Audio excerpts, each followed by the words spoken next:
Hello दोस्तों, स्वागत है आपका हमारे एफडी टेक्निकल यूट्यूब चैनल में। तो आज का जो हमारा वीडियो रहने वाला है वो इस मोटर पर रहने वाला है, जो कि आप सामने हमारा जो मोटर रखा हुआ है ये एक गैस फैन का मोटर है। गैस फैन वो होते हैं जो हम रसोई वगैरह में हीटिंग को निकालने के लिए यूज करते हैं वेंटिलेटर पर।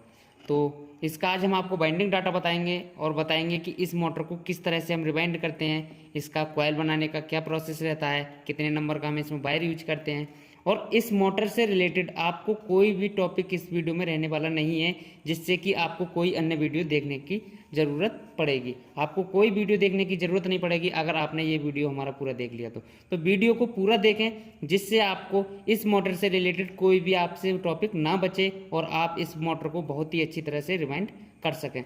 वीडियो को बिना स्किप करें देखें, क्योंकि हमारे लिए एक एक पॉइंट बहुत ही महत्वपूर्ण होता है।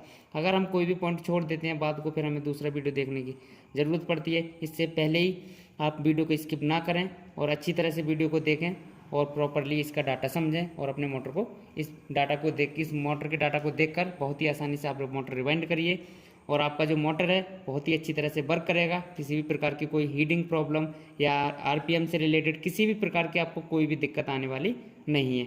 तो इसकी पहले हम कुछ बेसिक इन्फॉर्मेशन के बारे में हम आपको बताते हैं, जैसे कि इसका साइज क्या है, इसका इनर डायर कितना है, आउटर डायर कितना है, तो सब कुछ इस वीडियो में हम आपको बताने वाले हैं। उसके बाद इसका हम बाइंडिंग डाटा बताएंगे। ये जो फैन है हमारा 9 इंची का एग्जॉस्ट फैन बोलते हैं हम इसे। 8 स्लॉट हैं इसके अंदर, आप जो देख रहे हैं कटे कटे खाने, ये हमारे इसके अंदर 8 हैं। तो इसका स्टेटर साइज ले लेते हैं कुछ। तो स्केल की सहायता से हम इसका स्टेटर साइज निकाल लेंगे, जो कि हम इसका स्टेटर साइज आपको एमएम में बताने वाले हैं। तो इसका जो स्टेटर साइज है लगभग 18 एमएम का इसका स्टेटर का साइज है। आप देख रहे होंगे वीडियो में, आपको साफ नज़र आ रहा होगा। उसके बाद इसका इनर डायर की अगर हम बात करें तो लगभग 42 एमएम का इसका इनर डायर है। आउटर डायर की अगर हम बात करें तो लगभग इसका जो आउटर डायर है 88 एमएम का जो है इसका आउटर डायर है। तो इस तरह का अगर आपके पास भी कोई भी एग्जॉस्ट फैन आता है जो कि हमारा 9 इंची का है और 8 स्लॉट का है, तो इस वीडियो को देखकर आप बहुत ही आसानी से अपने फ़ैन को रिवाइंड कर सकते हैं और आपके सामने किसी भी प्रकार की कोई भी दिक्कत नहीं आने वाली। तो अब चलते हैं हम इसके डाटा की ओर, इसमें क्या डाटा पड़ता है और ये हमारा कितने कितने आरपीएम पर ये जो मोटर है हमारा वर्क करता है। तो इस वीडियो में हम आपको सिर्फ इस मोटर का डाटा बताएंगे, ना कि हम इसे रिवाइंड करके बताएंगे। अगर आपको रिवाइंडिंग का वीडियो चाहिए प्रैक्टिकल के साथ तो आप कमेंट बॉक्स में कमेंट भी कर सकते हैं। तो आप जो देख रहे हैं हमारा 8 slot gas fan binding data 9 इंची का है हमारा। ये आप जो देख रहे हैं 9 इंची का हमारा फैन है। इसके अंदर जो स्लॉट हैं वो 8 हैं। आरपीएम इसके 1440 रहते हैं। वोल्टेज 220 एसी वोल्ट पर ये हमारा वर्क करता है, जो कि हमारे घरों में नॉर्मली जो हमारे इलेक्ट्रिसिटी आती है उस पर ये वर्क करता है। कैपेसिटर हम इसके अंदर जो यूज करते हैं वो 2.5 MFD से लेकर 3.15 MFD का हम इसमें यूज कर सकते हैं। अगर आप 2.5 MFD का यूज करोगे तब भी कोई दिक्कत नहीं आएगी और 3.15 का भी करोगे तो कोई भी दिक्कत तब भी नहीं आएगी। ये हम जब यूज करते हैं, कभी कभार हमारे घर में वोल्टेज 220 ना आते हैं या 200 आते हैं या 180 वोल्टेज आते हैं, तो आप 3.15 MFD का भी कैपेसिटर इसमें यूज कर सकते हैं। इसके अंदर जो कैपेसिटर टाइप होगा वो रनिंग कैपेसिटर होगा और इसकी जो बाइंडिंग होती है वो 4 पोल की इसकी बाइंडिंग होती है।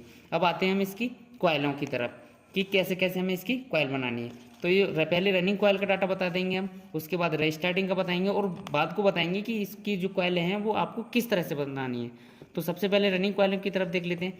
इसके अंदर जो हम वायर गेज यूज करने वाले हैं कॉपर का, हम इसके अंदर वायर यूज करेंगे और 35 नंबर कॉपर हमें वायर यूज करना है। 35 नंबर का कॉइल की लेंथ इसकी 3.5 इंची रहने वाली है और 3.7 इंची की भी इसकी कॉइल बन जाती है। इसमें क्या रहता है कि जो हमारा स्टेटर का साइज है ये वाला, अगर ये बढ़ जाता है तो आप 3.7 इंची की भी इसके अंदर कॉइल डाल सकते हैं। इसके अंदर जो कॉइल हमारी यूज होगी वो 3.5 इंची की हम इसके अंदर कॉइल डालेंगे, जो कि हमारी पूरी गोलाई के साथ होगी। कुछ इस तरह की कॉइल बनती है हमारी इसकी। इस तरह से ये जो आप कॉइल देख रहे हैं ये हमारी इसी फैन की कॉइल है, जो कि हमारा कॉइल पिच 1 से 2 में ही पड़ती है। तो इसकी कॉइल के टर्न की बात अगर हम करें तो आप देख रहे हो कॉइल टर्न, प्रत्येक कॉइल में 850 से 900 टन तक आप डाल सकते हैं। 850 से 900 टन तक आप डाल सकते हैं। इसके बीच कोई भी आप डाल दो, कोई दिक्कत नहीं आएगी। अगर आपने 850 टन डालने हैं तब भी हमारा फैन पूरी तरह से अच्छी तरह से वर्क करेगा और 900 डालोगे तो भी हमारा फैन पूरी अच्छी तरह से वर्क करेगा। इसमें भी इस पर डिपेंड करता है कि कभी कभी क्या होता है कि ये जो हमारे स्लॉट हैं कुछ मोटरों में ये बड़े आ जाते हैं। तो बड़े आ जाते हैं तो इसका ये रहता है कि आप इसके अंदर 900 टर्न भी इसके अंदर डाल सकते हो, अन्यथा आप 850 भी डालोगे तब भी कोई दिक्कत नहीं आएगी। कॉइल पिच की बात कर लें तो इसकी जो कॉइल पिच रहने वाली है वो 1 से 2 एक राउंड ही रहने वाला है। मतलब इसका सीधा सीधा है कि एक बार इसमें और एक बार इसमें, उसके बाद एक बार इसमें और एक बार इसमें। एक इसकी जो बाइंडिंग होती है लगभग एक चेन बाइंडिंग की तरह इसकी हम फैन की बाइंडिंग करते हैं। लगभग इससे इसमें पड़ेगी, फिर दूसरी कॉइल जो पड़ेगी इससे इसमें पड़ेगी, तो 1 से 2 ही इसकी कॉइल पिच रहती है। उसके बाद जो रनिंग की टोटल कॉइलें होती हैं वो 4 होती हैं। टोटल कॉइल इसकी रनिंग की भी 4 होंगी। उसके बाद स्टार्टिंग कॉइल की बात कर लेते हैं। तो ये जो आप स्टार्टिंग कॉइल देख रहे हैं इसमें भी हम 35 नंबर कॉपर वायर को ही यूज करेंगे। उसके बाद कॉइल की जो लेंथ रहने वाली है वो भी सेम रहने वाली है, जैसे हमारी ऊपर थी वैसे ही हमारी स्टार्टिंग की है, जैसे रनिंग की थी वैसे ही स्टार्टिंग की है। अगर आपने 3.5 इंची की रनिंग की बनाई है तो 3.5 की ही आप इसकी स्टार्टिंग की कॉइल बना सकते हैं। और इसके जो कॉइल में टर्न रहेंगे, इसके कॉइल टर्न 850 से 900 टर्न इसमें रहने वाले हैं। अगर आपने इसमें 850 डाले हैं तो इसमें भी आप 850 ही टर्न डाल सकते हैं। सेम रहेगा सब कुछ। कॉइल पिच भी हमारा 1 से 2 एक राउंड रहेगा प्रत्येक कॉइल का। और टोटल कॉइल जो रहने वाली है हमारी स्टार्टिंग की वो भी इस मोटर की 4 कॉइल रहने वाली।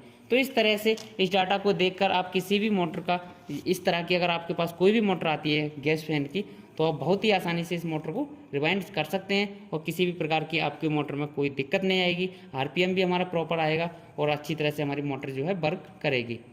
उसके बाद इसकी जो है कॉइल बनाने का तरीका, तो आपको कोई भी इस तरह के जो हमारा पानी की टंकी में यूज जो पाइप होता है, पीवीसी पाइप हमारा प्लास्टिक वाला, इस पाइप का कोई एक टुकड़ा ले लेना है और इस तरह से बीच में कट लगा लेना है। तो इससे क्या रहता है कि इसके ऊपर जब हम कॉइल को बनाते हैं इस तरह से, जो हमारा हैंड ग्लाइंडर होता है उसमें इस तरह से कुछ इस तरह से फांस लेते हैं, 2 बड़े बार्सल ले लेते हैं उनके बीच में से फांस लेते हैं और इस पर जो है कॉइल को चढ़ा लेते हैं। चढ़ाने के बाद ये जो आप कटा हुआ भाग देख रहे हैं यहाँ से हम इसको धागे से कॉइल को बांध देते हैं कुछ इस तरह से, तो यहाँ होकर हमारा धागा जो है निकल जाता है। उसके बाद इसको थोड़ा सा इस तरह से दबाएंगे तो इसका जो है साइज़ कम हो जाता है और कॉइल आसानी से हमारा बाहर आ जाता है। तो कॉइल बनाने में भी इसमें कोई दिक्कत नहीं आती है। वैसे बहुत से लोगों ने क्या है कि लकड़ी के गट्टे पर कॉइल बनाते हैं, पर उससे क्या होता है कि हमारी जो कॉइल है फरमा से बाहर आने में बहुत दिक्कत दिखाती है और कॉइल हमारी जो है बिगड़ भी जाती है, ख़राब हो जाती है। तो इससे हमें ही नुकसान होता है और कस्टमर को तो कोई नुकसान नहीं है, उसे तो फैन से मतलब है। आपकी कॉइल आप कैसे भी बनाएं तो आपको इससे सबसे आसानी होगी। अगर इस तरह का अगर आप पाइप का टुकड़ा अगर यूज करते हैं तो आपकी कॉइल भी बिल्कुल नहीं बिगड़ेगी और बहुत ही अच्छी तरह से हमारी जो कॉइल है इस पर बन जाती है। अगर आपको बड़ी कॉइल बनानी है तो इसको थोड़ा सा फैला लेना है और फैलाने के बाद तभी इसके ऊपर से बड़ी कॉइल भी आप बहुत ही आसानी से बना सकते हैं।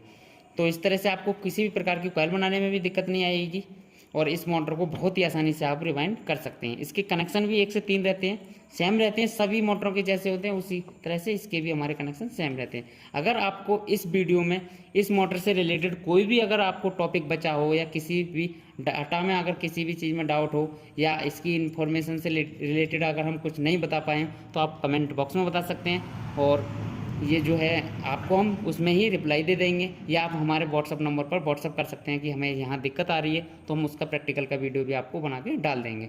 तो अगर वीडियो आपको अच्छी लगी हो तो वीडियो को लाइक करें एंड चैनल को सब्सक्राइब करें, जिससे आने वाला अगला वीडियो जो रहेगा आपके पास तक सबसे पहले पहुँच जाएगा। और एक बात और हम अगर आपको बता दें कि अगर आप किसी भी प्रकार का इलेक्ट्रिकल से संबंधित कोई कोर्स करना चाहते हैं, जैसे house wiring, motor binding, fridge, AC, washing machine और जैसे हमारा RO हो गया, गीजर हो गया, किसी भी प्रकार का अगर कोई कोर्स करना चाहते हैं तो हमारे यहाँ 100% गारंटी के साथ और 100% प्रैक्टिकल के साथ कोर्स कराए जाते हैं, जो कि टोटल कोर्स हमारे 2 मंथ में फाइनल हो जाते हैं। तो अगर आपको कोई काम सीखना है या आप आधे अधूरे काम सीखे हुए हैं, कोई फ्रिज का या AC का कोई काम सीखना चाहते हैं तो आप हमारे यहाँ आकर काम भी सीख सकते हैं। तो मिलते हैं किसी अगले वीडियो में, जब तक के लिए जय हिंद, जय भारत।